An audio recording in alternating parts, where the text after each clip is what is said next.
తెలుగు వార్త హెచ్డి ఛానల్కు నమస్కారం. చూస్తున్న దృశ్యాలు మన హృదయాన్ని మెలిపెట్టేస్తున్నాయి. మొంతా తుఫాన్ ఇది కేవలం తుఫాను కాదు, ఇది విపత్తు, విలయం, ప్రకృతి సృష్టించిన తాండవం. ఉత్తరం నుండి దక్షిణం వరకు మహబూబాబాద్ జిల్లా నరసింహులపేట మండలంలో విరుచుకుపడుతున్న భారీ వర్షాలు అన్ని బుగ్గిపాలు చేస్తున్నాయి. ఆకాశం ఏడ్చింది, భూమి మునిగింది. 2 రోజులుగా ఎడతెగని జలఘోష మన అన్నదాతల కష్టాన్ని అడియాసలు చేస్తోంది. ఏమైంది? వరి, పత్తి పంటలు పూర్తిగా దెబ్బతిన్నాయి. పచ్చని పొలాలన్నీ ఇప్పుడు నిస్సత్తువకు, నిరాశకు ప్రతీకలుగా నిలిచాయి. కన్నీళ్లలో కాపాడుతున్న వరి ఎన్నులు నీటిపై తేలియాడుతూ తమ ఉనికిని కోల్పోతున్నాయి.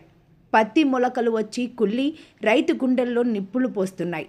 ఆ రైతన్న దీనాలాపన వినండి. ఇలాగే ఇంకో 2 రోజులు ఉంటే మన నోటి దగ్గర కూడిపోయినట్టే, మా బతుకులు తెల్లారినట్టే అంటున్నారంటే వారికి ప్రభుత్వం నుండి ఎలాంటి భరోసా కావాలి? రహదారుల మాటేమిటి? ఎటు చూసినా నీరే. కౌసల్యాదేవి పల్లి వద్ద ఆకేరు బ్రిడ్జ్ ఉగ్రరూపం దాల్చిన నదిలా మారింది. భద్రతా దళాలు మోహరించాయి. కొమ్మల వంచ కొత్త చెరువు మత్తడి, వాగు బ్యాక్ వాటర్తో నెల్లికుదురు మార్గంలో ప్రయాణాలు పూర్తిగా స్తంభించాయి. అక్షరాల కమ్యూనికేషన్ తెగిపోయింది.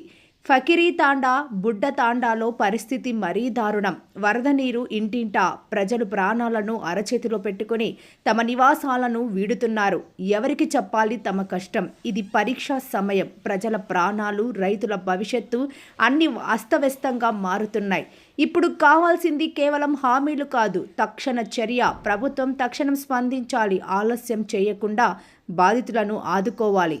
మరిన్ని వార్తల కోసం మన తెలుగు హెచ్డి ఛానల్ని సబ్స్క్రైబ్ చేసుకోండి. అప్డేట్స్ కోసం మన తెలుగు వార్త హెచ్డి ఛానల్ని సబ్స్క్రైబ్ చేయండి.